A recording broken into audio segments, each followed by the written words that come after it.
morning, everyone. We are Mortgage Pros 411. I'm Audrey Boyceno with my co-host, Kevin Casey. Today, we are joined by Katey Delasto, also known as Coach Katey. So, Katey, thank you for joining us today. I love you guys. This is one of my favorite organizations to be on your Zoom and your weekly calls. And I think we really, this has been a 4-year relationship now since we started with the pandemic. That's right. Yeah. Yeah. Right. I always forget you were the first one. I was your That's first, right. Well, right. first yeah, speaker. you were our first other guest. That's right. It was literally in lockdown. And oh yeah. And how I are totally we forgot gonna that survive? What do too. we do? Yes, yes, yes. Holy moly. And yeah. So you enjoy I'm us. a rock star. Come on. That's the best.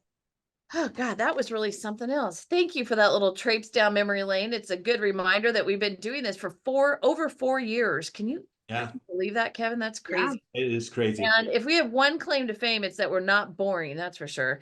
Anyway, And today's will not be boring. That's for sure. Also, No, it will not. No. Okay, so briefly, I just want to mention that CMBA, I'm not supposed to call it that. California Mortgage Bankers Association is having their Mortgage Innovators Conference May 8th through the 10th, which is in 2 seconds. I can't believe tomorrow's May, in Anaheim. And so if you are a lender, if you're an LO, you can go, I think, for free.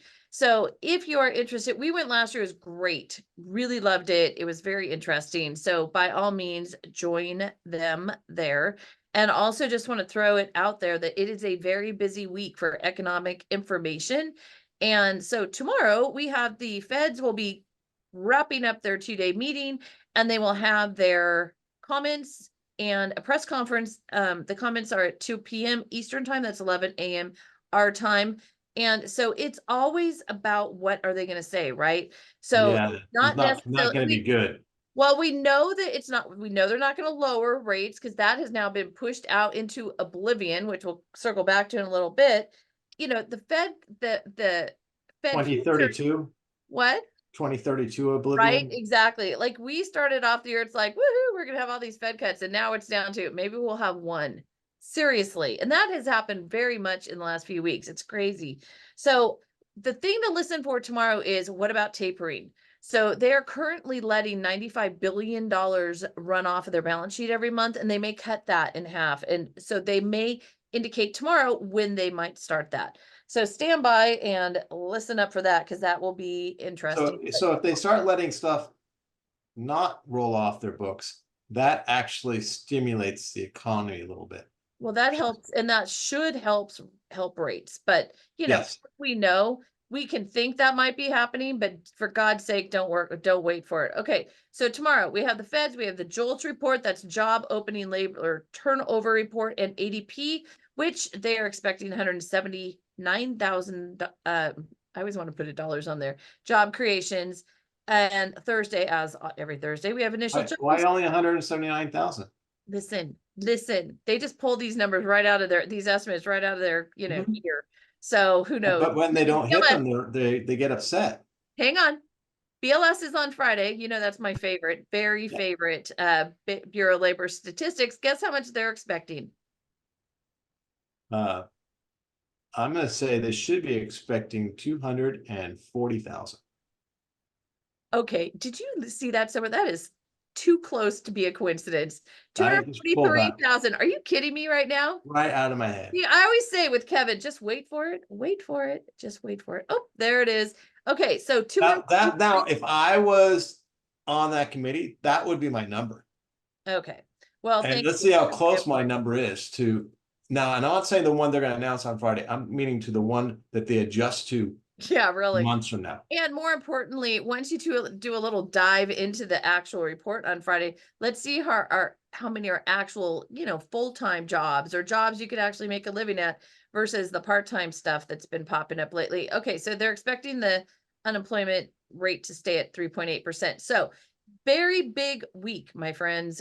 There's a lot that's happening. So just, don't play with it too much. You don't want to get caught with your loans not locked. So with all that being said, Katey, you were first here this year in January because we ran through a business plan that takes 6 minutes. And or less in Kevin's case. And so it is Q2. And I am just thinking that there are probably a large number of people who don't have a business plan for Q2.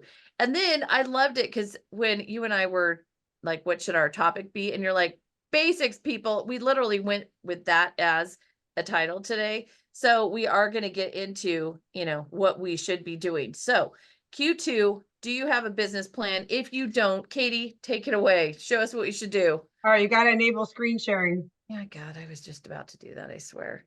So close. We're so close. Okay, go. We got now we're gonna stick the landing. Here we go. All right. Okay, well, yes, my back to basics. There we go. Different. All right, let's see. Slideshow. Wow, From the look at that. beginning. We can see your Just- slide deck if you There want. you go. There you All go. right. Okay, here's the thing. A goal without a plan is just a wish. So if you have a goal and you're using the force to get your business, it's not going to work. I mean, it'll work somewhat. It just doesn't work.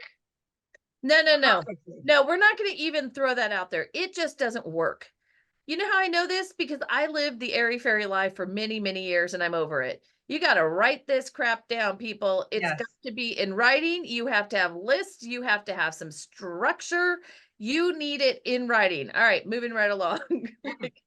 All right, so Don't leave any here's wiggle room for LOs, here's the okay? 6-minute business plan. Are we ready? Ready.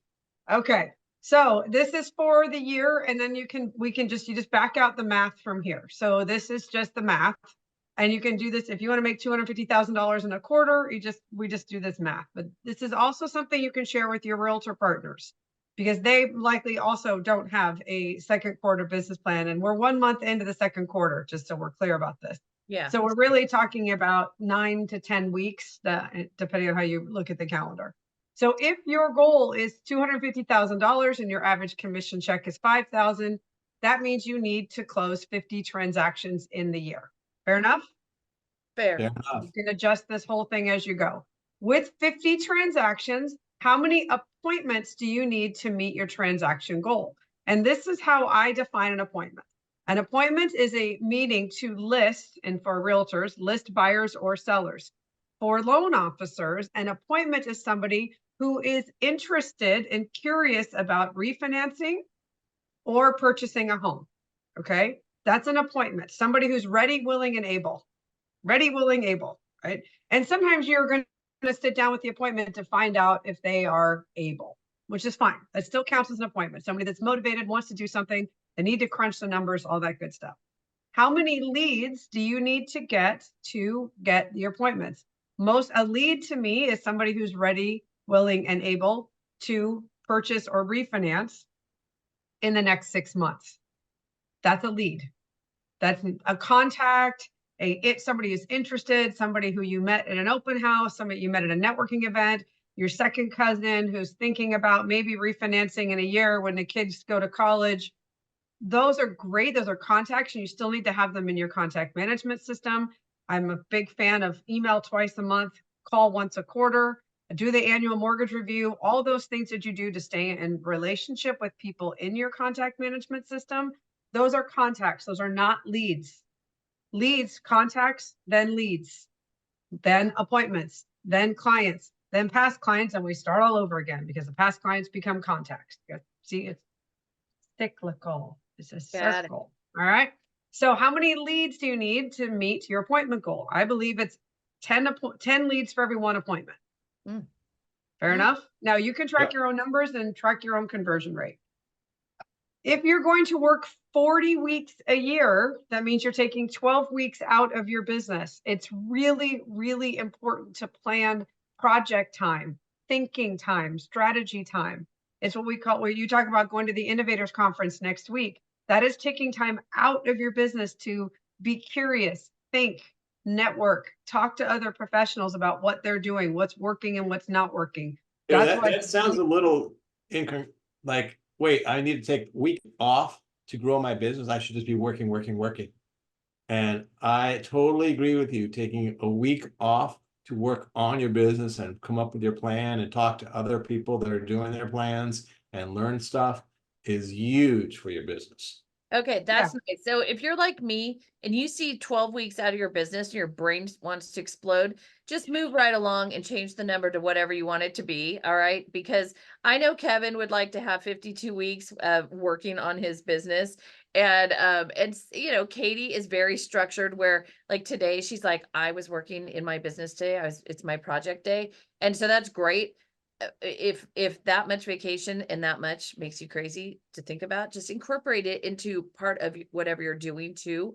Or maybe you do 2 weeks a year, or maybe you do 3 weeks a year, maybe not 12. Who knows? Who knows? Just pick a number that works for you. This is just about getting something in writing that is a plan so that you have some structure around your business and your life. And if the S word makes you crazy, get over it because we need structure. Okay. So today's focus is about, Uh-oh. correct? Wait, So we lost Today. you guys are Today's going to get the focus is tough what? love. we lost you for a minute. What is today's Oh, focus? today's focus is around the basics. Yes. Yep. Okay. So I am a weirdo about the fundamentals. All right. And about calling out BS when I see it. All right. So for those of you, I apologize in advance. You're going to get the tough love Coach Katey today. You're going to get the blow the whistle and point. I just was lecturing them about, you know, high level college football coaches, that the reason they're so tough on their players is because they have high standards. And the standards are what going to get you where you need to be. Yep. And a lot of you take more than 12 weeks out of your business every year. You just don't call it that. How? Tell us what that looks like. Any week where you are not actively lead generating is a week out of your business. Interesting. Okay, that's a great point. All right, fair. So if you are, so that week where you're available, that week of Thanksgiving where you're available, that if the phone magically rings, you would answer it and you would take the call. That is not a week that you are working in your business. That is a week where it's blind squirrel finds nut. That is not working, and it's fine. And I'm a big fan of like, hey, you know, that week of Thanksgiving, hey, my focus this week is on my family, maybe sleeping in, going for a long walk, connecting with friends that are in the area because of Thanksgiving. If I happen to get a lead, if I happen to get a call, I'm absolutely available to take it. But I think it's awesome to take that week off, right? Kids have spring break and you're like, oh, I'm working while my kids are home. No, you're not. You're responding to email. You may be working on staying on top of your pipeline. You are doing, but it's not a working week. Your job as a salesperson is lead generation. That is your job. Your business is mortgages. You are Okay, not that working is a lead week that you're not generation. lead generating. Okay. Got it. Sorry. Yep. I'm not sorry. I don't apologize for that. So Yeah. be really, really clear on when you're working out and when you're in your business and actively working it versus out of your business because of other priorities that are awesome. And you do also part of the 12 weeks, even if it's 1 week a quarter, that it's broken out. Maybe it's 2 days here at a conference and 2 days there. And one day where you just, I mean, I'm a big fan of taking at least one day, turn your phone off for half the day and go sit down and one day a year, 1 day a quarter, what worked in the last quarter, what didn't work in the last quarter, where do I need to adjust the dials, where are my holes that I need to fill and get some support around that. So yeah, you guys are taking at least 12 weeks out of your business. You just aren't calling it that. Okay. Yeah. You should almost be doing that every week. Yeah, absolutely. Yeah, even if I actually plan that. Saturday afternoons are that time for me. They're like, that's the time for projects. That's the time for evaluation, what worked, what didn't work, all that kind of stuff. When I was killing this, I would, at the end of the week, I would track my numbers and say how many calls did I make, how many people did I call, how many realtors did I call, how many business people I call, and I would analyze my week. And then I would kind of set my goals for the next week based on what was working, what wasn't working, and go from there. And I also would see what's not working. Like, oh, I didn't get any calls off my postcard this month. I need to create something that will get some business from that that's a little different. Maybe I do an email or something. I don't know. Yeah, Jill Yeah. says that her Friday afternoons are her review time. Good. All right. So that was one of my many soapboxes. All right. So then your goal is 20 leads a week. right? Yep. 20 leads a week. Is that right? Did we do that math right? Did I do that? 12 weeks at 40. Yeah, to get 80. Yeah, so 20 leads a week, right? Ready, willing, and able client. So that means you're doing 4 appointments a week, 1 to 2 transactions every other week, and 50 closed transactions for the year. Actually, it's just 2. Should be 2. I need to change that number. And then you're done. That's your All business right. plan. And there's a worksheet and that we had that in January. We put it in in our YouTube channel. So I'll have to put my little hands on that again so that we can stick All it. right, just go back to the YouTube channel, search Yeah. for Katey. Well, we try and simplify things. So, all right. So that's excellent. I just want to make sure everyone is thinking that we need to have some structure. I have come 180 degrees on this. I am still refining what my systems are, etc. But I have them now, and it makes a humongous difference in not just just how I feel. I'm much calmer. I can think more clearly, but my business reflects it. And so it is whether and I do it on the weekends too when I'm at home, honestly. I mean, other people call things in the weekends chores. It's just my to-do list of things I want to get done. It put it in a positive frame, so you're not drudging through all this crap. It's just it gives me pleasure to know that I'm on top of it, to know that I'm making progress. I can see it, I can feel it, I experience it. It's really liberating. And it used to just give me a panic attack, honestly, to even think that I was like, I can't time block. I mean, I'm a firefighter, man. If something happens, I have to be available to take care of that horrible crisis. And now I'm all about, all right, let's avoid those crises and let's just get, Yeah, because get you know what things done. firefighters are doing? They're looking for the crises. Yeah, so it's an interesting shift, but it's critical in my opinion. So that is why this is so important. All right, let's keep going. All right. So what else did you want? Oh, I got something else to share with you guys. When we talk about back to basics, you guys ready for this? Yep. This is my favorite sales book. All right. Okay. Okay. Now, are you familiar with green eggs and ham? Of course, who Yeah. isn't? All right. Well, so how many times does Sam I Am ask his friend if he would like to taste green eggs and ham? I've never counted them. It's a great question. Ballpark. 22. I'd say 36. 72. 72. 72 times. Now, Wow. the best salespeople on the planet are 6-year-olds. And I teach a whole class on how to sell like a 6-year-old. But 6-year-olds are passionate, excited, and creative. When my son was about 6 years old in the back seat, I don't even remember what it was that he wanted, but he was an objection handling master. I was like, wow, this is like a master class in objection handling. This is amazing. And as a sales trainer, I'm like, this is so cool. He gets it, right? He knows how to, well, what if we, and how about, and what, well, could we do that on Sunday? But it was green eggs and ham. Would you like it on a boat? Would you like it in a moat? And it was this whole thing of how do we ask for things? And what if 72 times of asking somebody if they want green eggs and ham happened over the course of 5 years? Mm-hmm. We don't know the time frame. That's not established in the book. It's just know that he kept going over and over and over and over and over and over again. And at the end, if you remember, his friend said, thank you. I love green eggs and ham. Mm-hmm. But it took persistence, it took creativity, and it took a passion and excitement for green eggs and ham. Right. And so this is the fundamentals. This is about as basic as it gets. Exactly. Yeah. So it's interesting. So you and I had a conversation about some of the presentation, and one of the suggestions was 10 marketing tips you can learn from a pro. And then another suggestion was 10 marketing tips you can learn from a prostitute. So we're going to go down that road because, again, if you're a pro, you're a pro. And this is in no means meant to demean anyone because people know how to do things professionally, right?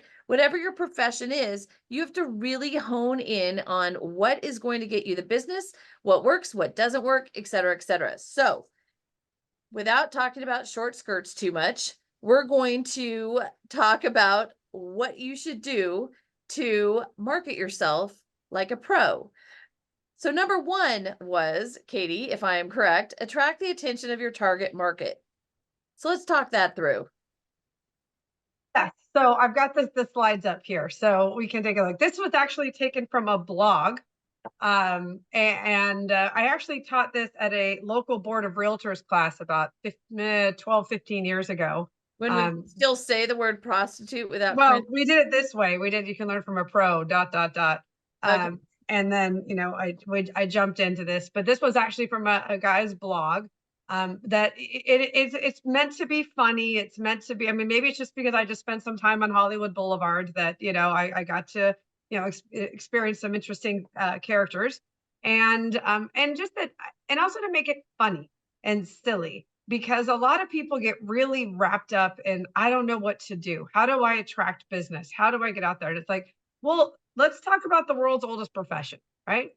So these are the kinds of things that we're going to talk about. So attracting the attention of your target market. What must you do to stand out, right? This is what prostitutes do. What do you do? So this, I mean, what do you do that's different? I mean, and what do you do that's fun and silly and attracting target markets? So I will tell you, actually, can I do? No.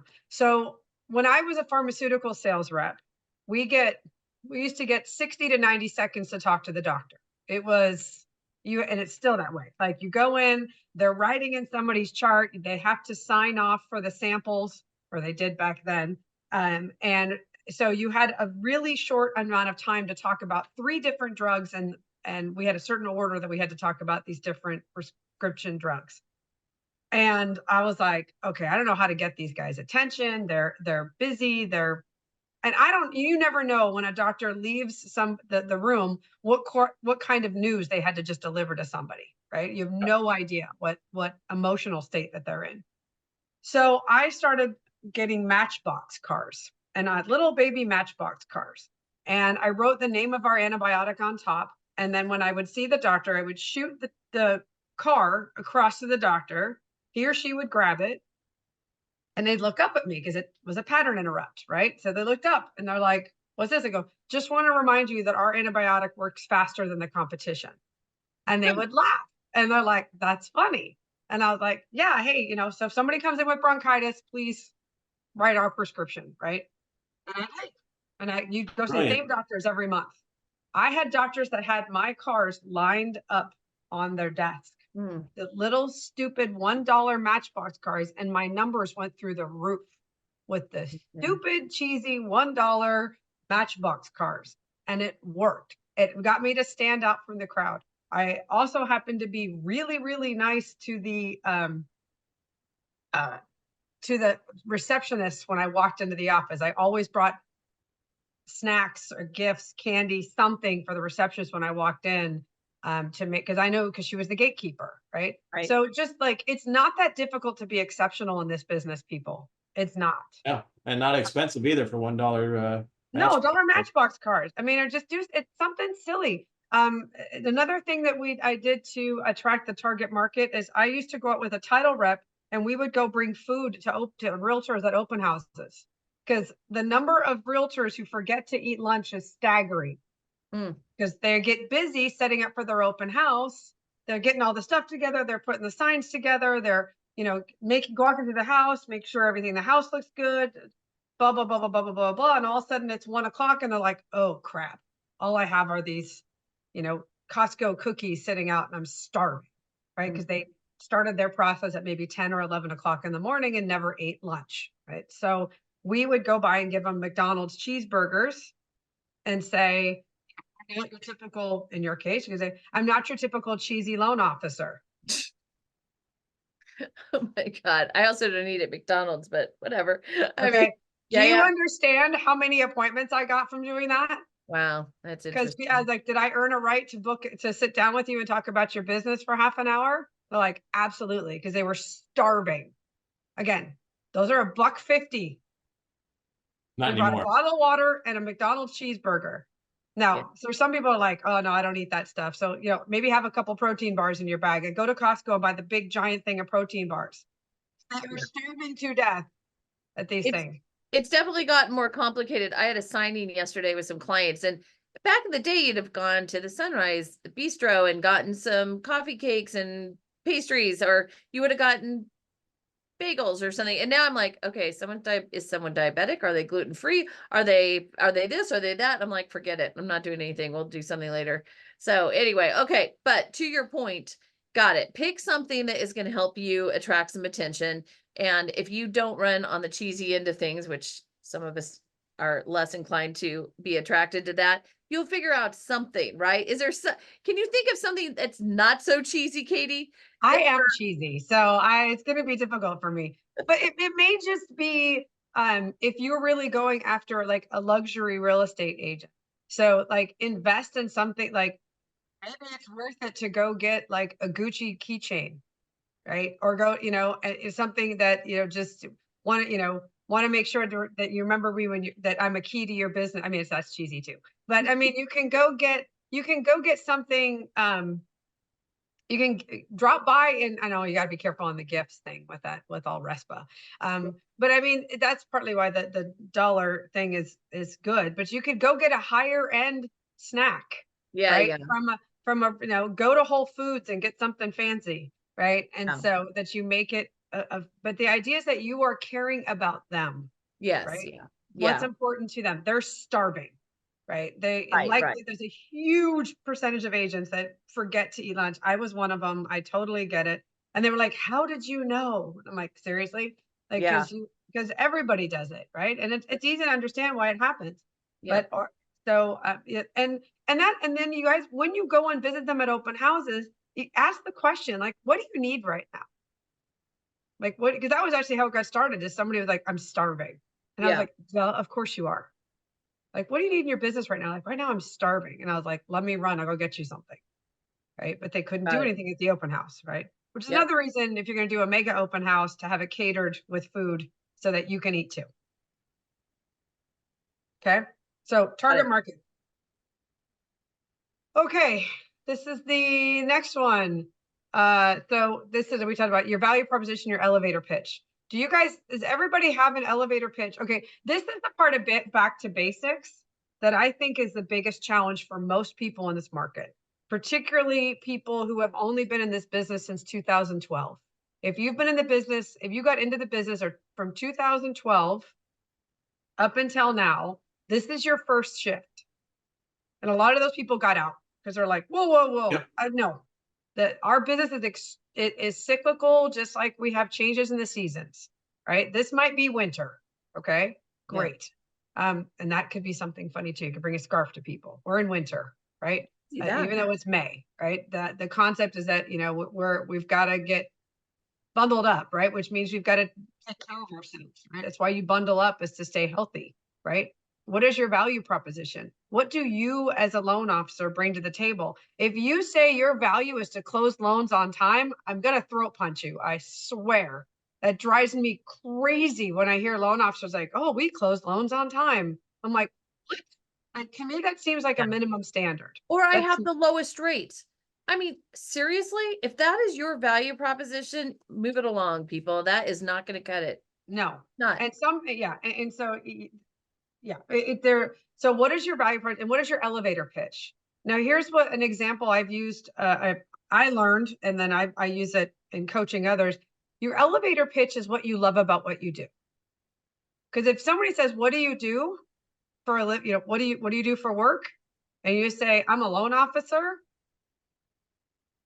It doesn't really narrow it down for me. That means you and 300 other people that I see meet no potential. Your elevator pitch. So Audrey asked me what I do for a living. What do you do for a living? I'm gonna say I'm gonna pretend I'm a realtor. I'm gonna say my favorite thing about my job is handing over keys to the first-time home buyers and see the tears welling up in their eyes as they get to experience the American dream. Oof, that's good. I like it. It's a story, right? You hear a story, you can see those people, Yep. right? If You you feel guys it. have a story about your favorite all-time clients, tell that story every time that somebody asks you what you do. That's your elevator pitch. Yes. The how doesn't matter. Nobody cares. Yeah. Nobody cares. Nobody cares. Nobody That's, cares. nobody cares. And It's also your- and I've heard, you know, especially if you go to some meetings and you hear somebody, you know, people stand up and give their elevator pitch. I mean, honestly, by the time you've heard 12 of them, you just want to be somewhere else. It is so doing it the way that you just suggested is very, very impactful. And I would completely support that. And it makes, it makes me think about how I respond to, what do? I do mortgages. Yeah, maybe that should be a little more, more complete along your line. So great. Awesome. Okay, we'll keep going. We'll keep going. Keep on Anyway. going.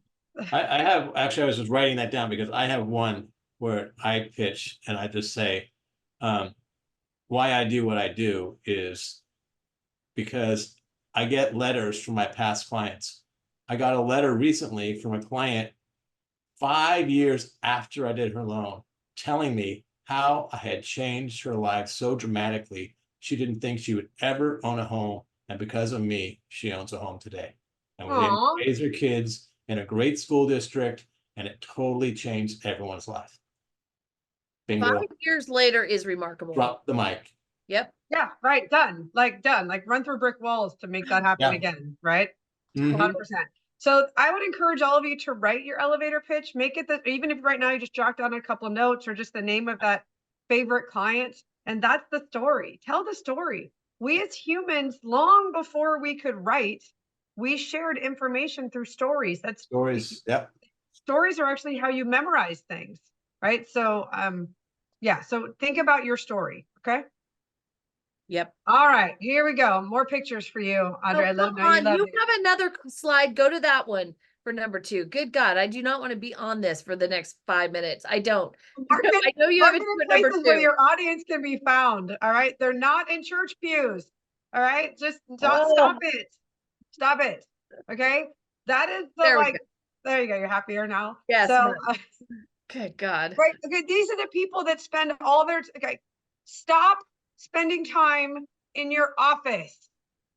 Nobody Yes. there needs help with a loan. No one.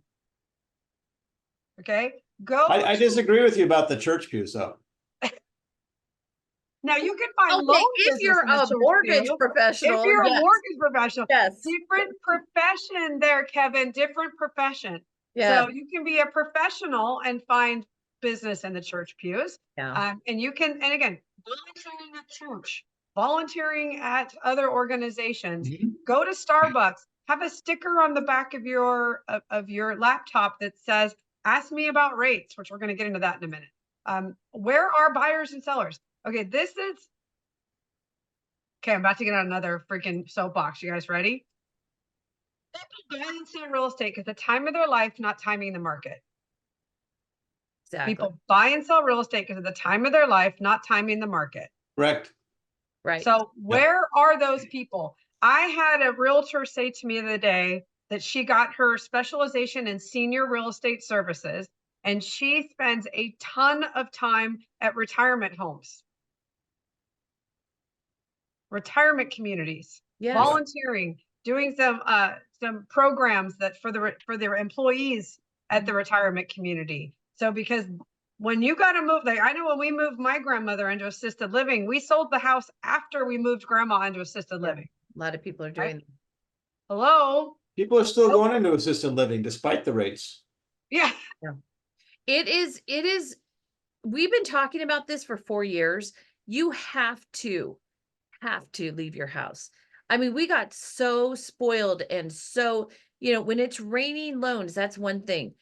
But even then, we were preaching this back then, Kevin. Do you remember? We were telling people, do not get used to this. This is not normal. And no one listened. No one listened. And so the idea that you just sit in your house and close loans is ridiculous.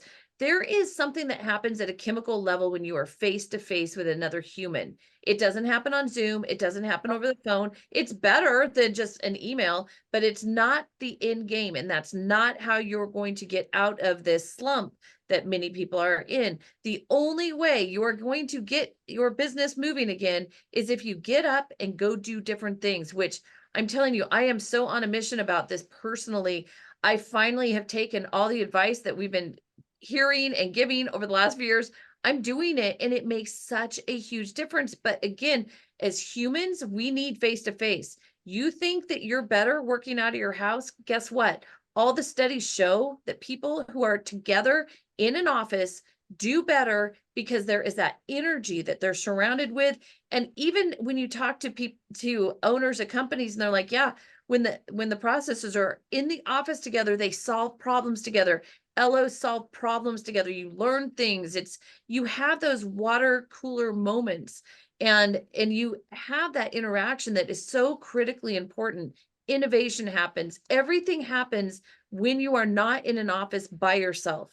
And so we have got to get up and get out of our offices. I mean, get out of our houses and get back into hearing from, getting face to face with them. We gotta get in the path of business. Gotta get in the path of business. Huge. Yeah. Huge. So where would your potential clients find you? Borrowers, realtors, financial planners, go where they are and be there. And don't be a secret agent. Yes. Okay, ready? We get to upsell. Here we go. Go ahead. Laughing. Right, so here's the upsell, right? It's during a downtown trip into a round the world adventure. Okay. Do you want fries with that? Do you know what impact do you want fries with that makes to McDonald's every year? The financial implication of They charge almost as much for fries as they do for the damn burger. And you know for a fact the fries don't cost as much as a burger. $9 billion. It's a 20% increase in profit if it's a scam. But it's an awesome one, right? Like, it's like, do you want fries with that? And you can like already smell the McDonald's fries. Yeah. Oh my God, of course I do. Of course I do, right? And it's not like, do you want fries with that? You want fries with that. Oh yeah, you want fries with that. Hear. They don't hear the do you part. They just hear, you want fries with that. It is the most brilliant and profitable idea that McDonald's has ever had. Right? It is incredible. And the concept is the same, right? So a lot of people get caught up around. But you missed the and the soda. Right. I'm just making and the soda. Why just make it a meal? Like, just easier, Yeah. Let's just make it a meal, right? So this is about dialogue. But how do you upsell mortgages? That's the trick, though. I know this one. Your client comes to you and says, I want to do a refinance. I only want to pay $2,500 a month. I want to do rate and term. This happened during lockdown, right? So rates were good, whatever. So they come and they're like, I just want a $2,500 a month payment. And so that's all I want to do. So I look at their situation. I'm like, wait, if I do X, Y, and Z, we can save over $4,000 a month. Save. And so on the one hand, I guess you could call it upselling. Their loan amount was a little bigger on our end, but it was so much better for them. It changed their lives, really, truly. So upselling while benefiting the borrower, completely doable. Hey, Kevin, ask me what it rates. Oh, Katie, what's your rate? You know what? It depends. What are you looking to do? Are you looking to purchase something, an investment property, refinance? What are you looking to do? I'm trying to get some cash out as much as I can. Awesome. Why don't we schedule a time to talk about what that looks like and maybe take a look at all of your debt? We call that like an annual mortgage review, just to take a look at all of your personal debt and see what makes sense. You got time tomorrow at 3:00? I do for you, Katie. Okay. That's how we upsell. Kevin, ask me what the rate is. Audrey, what's the rate? That is the dumbest question I've ever heard. Who cares what the rate is? You need to be worried about whether you can make the payment every month. Does it cash flow? Is it going to appreciate? I mean, what is the rate? You have 3 kids in a 2-bedroom condo. What difference does it make? We got to figure out how to make this happen so you can get into a bigger place. Is that okay, Katie? That works also. Shaming them? You think shame is the way to go? I mean, I'm Catholic, so I'm sure. genetically Catholic I too. mean, so I'm just gonna go for it because I'm Catholic. But yeah. So the idea is like it depends. Now here's the It thing. depends. It depends because can anybody Google rates? Yes, they can. They get all sorts of them too. Right. So why are they asking if they already can find the answer really easily? Yeah. Why do they ask? They want to buy something. Why? I mean, they can do that online too. Why do they ask us? They think you're going to know something. They think we that know you know something? something. You're the expert. Tell me what I need to know is So what they're really are we asking the for. experts, Audrey? One would hope, Katie. Yes. Okay. So yes, we are the experts. That is why they ask. It is the most personal question that people ask publicly. What are rates? How's the market? Are you freaking kidding me? This is the largest financial decision of most people's lives, and owning a home is the #1 indicator of generational wealth. They ask us because they want to know what it means for them, or in some cases, for somebody really important to them, a child, a niece, a nephew, great grandma. It is a extraordinarily personal question, and we say dumb things. So So Brett pointed out they want to know what your rate is. Like, are you what I'm seeing online? That is a very good point, actually. But and it still doesn't matter. We yeah, need to know what's going 100%. on. Yep. We need to know. It's like, yeah, our rates are competitive, but we have a lot of, we have a lot of different programs based on what's going on. And a lot of times that question is asked at a cocktail party, right? Yep. Or at a kid's baseball game or what have you. Look, when I was selling copiers, not a single person ever came up to me and go, hey, Katie, how's the copier market? Said no one ever, right? These are active live humans. These talk about leads, the people that are walking up to us on a regular basis and saying, what are rates or how's the market? Those are Yep. active, prospective, either referrals, they're going to refer you somebody, or they're ready to go because nobody just casually asks that. There's something else going on. They're thinking about something else and they're asking us to make sense of it. And if we say silly things like, I'm never too busy for your referral, or it's unbelievable, or there's a lot less inventory, or rates have doubled. Yeah, there's still historically low numbers, but it doesn't matter. We can say all that stuff, but it's not about us and our rates. It's about them. Why do you ask? Why do you ask? What are you working on? What's going on? Is it for you? And like people that ask me like, oh, how's the market? That's like asking me what's the average temperature of the San Francisco Bay Area. Who cares? I used to, so I belong to a networking group and I would tell people, oh, so when someone asks, or I'm looking for someone who has got an interest rate of 6% or higher, and I couldn't figure out why no one could ever find these people. Because when I went to a social cocktail party, that's the first thing people ask me, what's your rate? Oh, I'm paying 7%. And then like, transaction would occur. So I suddenly realized, okay, people don't walk up to other professionals and ask them, what's their rate? Right. So I started asking them, if you find somebody who has gotten a big pay raise or a job promotion, because that's what people will talk about to the average person at a cocktail party, that's a lead for me because they're also now thinking, I'm thinking about buying a house. So if you say, hey, if you're thinking about buying a house, I know somebody can help you. He's great. They're like, how did you know I was looking to buy a house? Because they don't figure out that, oh yeah, I got a pay raise or the promotion. They don't make the connection. And that got me a lot of referrals over the years. It's Awesome. just that training your other networking people out there to ask that question, oh, you think about buying a house? All right, Katie, we got to move this along. We're going to run out of time, for God's sake. Okay. Brand names, right? What's your clever, catchy name, right? So it's not Fanny or Mabel. That's not what we're going to be called. And be remembered, right? So I'm a little edgy and direct and cheesy, right? So just think of that's basically, this is, if I ever get a tattoo, this is going to be this, just so. Oh, wow. Oh, yeah. yeah. But it's kind of thing. It's not that difficult to be exceptional. What about you is exceptional? Is it that you go and buy the really great coffee cakes and you're the coffee cake lady and you bring them to open houses and you You bring them to the signings, and you're always bringing the coffee cakes, right? Like, Yeah. awesome. Maybe Be known for something. Be known for something, right? Okay, this is just an obvious one. Right. Offer a product or service people want or need. Okay. We know this. Why do they need you, which we already talked about, and why do they want you? Why do they want to work with you? What's in it for them? That's why I have the acronym WAIT. Why am I talking? The person who asks the questions drives the conversation. Always. So always. The other thing too in this market is we have a lot of products and things that people don't know we have.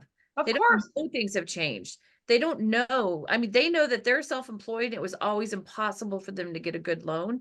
And now it's very possible. They knew that they were an investor. And they wrote off a lot of expenses and they couldn't qualify. Now they can. So a lot of times they don't even know what they don't know. And so it is, make sure that you are helping people understand that, and not everyone is created equal. Let me tell you, because I saw this snippet from a recent mortgage gathering where this owner of an IMB was up on stage telling everyone, you know what, it is time to get back to basics. You know what that meant for him was, listen, loan officers need to stop whining about the products they don't have and focus. They have a 30-year fix. No one else in the world has a 30-year fix. And if they can't sell that, they should go work at Walmart. I mean, literally, like I was so pissed when I saw this snippet because it was so disrespectful. But also, my business right now is built on all these funky private money, DSCR, cross collateralization. I mean, asset depletion. that's all I'm doing right now. I have borrowers who are qualified for great mortgages, but they haven't found properties.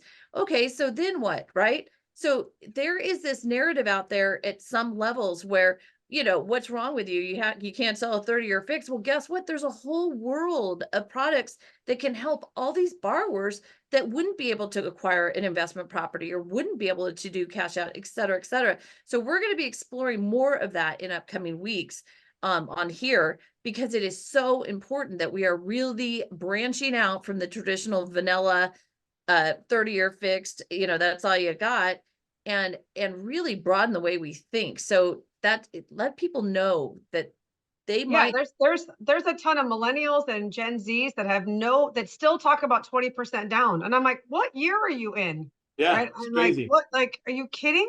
It's like, so we got to get some more TikTok out to the millennials and Gen Zs and understand that you can do FHA and there's all these other things to do. The other thing is, you guys, just as a suggestion, I hope some of you are going out to the builders. And don't go out to the builders one time, because then they don't trust you. Go out once a week, every week for 10 weeks, you'll get a loan, 100%. And if you miss a week, you have to start over. So 10 weeks in a row, go visit the same builders if you're, want to make it a strategy, and get their fallout business, because because their mortgage company does the vanilla loans. And you got to be an expert on exactly what Audrey's talking about, some of these outside the box things, because if you can help a builder sales rep sell more houses because you have creative loans, you kill it. Bill Ellis talked about that. He would just go every week, same builder, 10 weeks in a row. 10 weeks in a row, once a week, every week for 10 weeks, you get business. And then what happens is those salespeople go to the next community and they take you with them. Interesting. Always. Okay, this is how we just kind of went over that. All right. Simplicity. Yeah, as simple as you can make it in this environment, but yeah. Simplicity, right? What are you looking to do? Why are you thinking about moving, right? I thought this was funny. All right. So here's the thing. Real estate for a lot of people feels overwhelming, right? And remember, this is the largest financial decision of most people's lives. And how do we make it easy? And not to say that what we do is easy, but also just like, these are all the things that I've seen this happen with the new buyer representation. All the things that have to happen, when representing a buyer as a real estate agent. And I'm going to take care of all of this for you. And at a really high level because of this skill, my experience, blah, blah, blah, blah, blah. Right? You guys follow me on this? Yep. got it. So the same thing with the loans. Hey, it's complicated, but it's easy. It's actually, once I understand what you're looking to do or what your end game is, Yep. then I can help you. Look, Luke Skywalker wanted to become a Jedi, right? Yes. He had to work with Yoda to get him there. The client is Luke Skywalker. We are Yoda. We are like, oh, you want to be a Jedi. Oh, that's kind of cool. That sounds awesome. Tell me more about why do you want to be a Jedi? Okay, gotcha. Now I'm clear on why you want to be a Jedi and why this is important to you and what this end game is for you. And here's the plan on how we're going to get you there. No problem. We got this. And I'm going to guide you through there are some complications around real estate. And my job is to be like Yoda, be your tour guide in this process. And so that you're not wrapped up in this red tape. Okay. Yep. The promise, let's see, what is this? Good quality and customer service, right? You don't want to have this is all about building your referral network, right? Under promise, over deliver, setting expectations and communicate. The biggest issue I see with both mortgage and real estate agents is they lack communication around what they think everybody knows. Most people buy and sell real estate between 7 and 10 years. We're doing this every 7 to 10 minutes. We know the process. We know what comes next. They don't. And so they're like, I haven't heard from them. What's going on? And even if it's hey, every Tuesday and Friday, I'm going to send you an email of what's going on. And it might just be, hey, we're in line, we're in queue for, the underwriters. It looks like they're going to take a look at it by Thursday. When I report to you on Friday, I'll let you know where it is in the queue. That'd be amazing. Just to oh, that's what's going on. Double check the file. Everything looks good. This communicating with whoever you need to be, just letting them know what you think is no big deal because you're just you sent a text message to somebody in underwriting just to say where you are in the queue. That's work that you're doing for them. So letting people know what they should expect, but also what you're doing for them versus you're just in some sort of black hole, because this is a really, really important decision for people and highly emotional. Okay. So here's the thing about, and I think we've done, or maybe I can't remember, and I'm losing track of what we've done in this group, but the DISC behavioral profile is a lot around this, right? Audrey says she's not cheesy. So for me to bring her a cheesy gift, she might laugh, but she's not going to appreciate it. No. Okay. Kevin, I can give a cheesy gift all the time. He's going to love it. Right? It's going to be like, yes, love the cheesy. It's awesome. But so I'm cheesy. That doesn't mean I give Audrey a cheesy gift, because that's the platinum rule. How does she want to be treated? It's about what she wants, her reasons, not mine, right? As I said, the golden rule I understand the concept of the basic decency and respect of the golden rule. The platinum rule takes it to the next level. When you're connecting and communicating, how are you doing? You're doing it how they want to be treated. That's right. Okay. Okay. Charge more, offer something they can't get anywhere else. All right. The exotic always sells for more. Specialists make more than generalists, right? The brain surgeon makes more money than the general surgeon. The general surgeon makes more money than the general practitioner, right? That's it's how kind of like a t-shirt in a tourist area. So if you go to Fisherman's Wharf, I learned this from someone who was a merchant there. They sell t-shirts and sweatshirts and such basically at cost. You can't get it any cheaper than they sell it. Why? Because they want you in the door and they don't want you going to the neighbor down the street. But while you're there, they want to sell you something you can't get at the neighbor down the street. And that's where they make their money.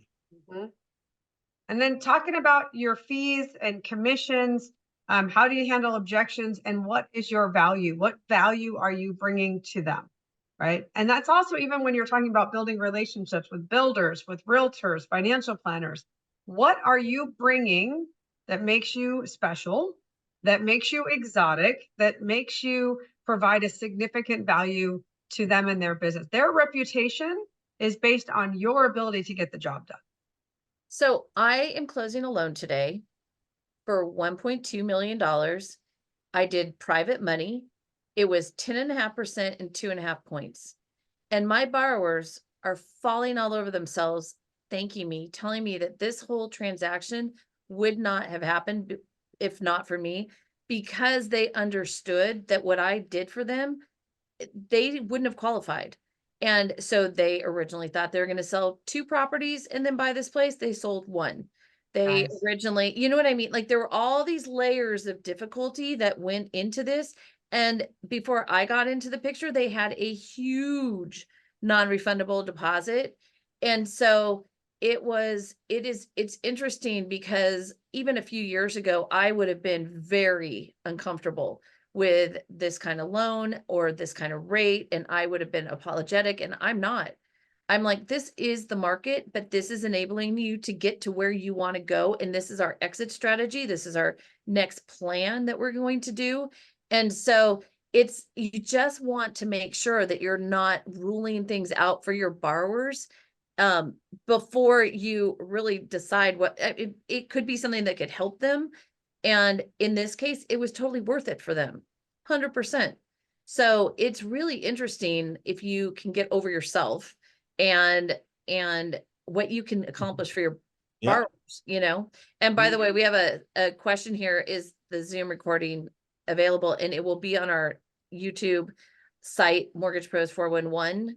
Give us about a week.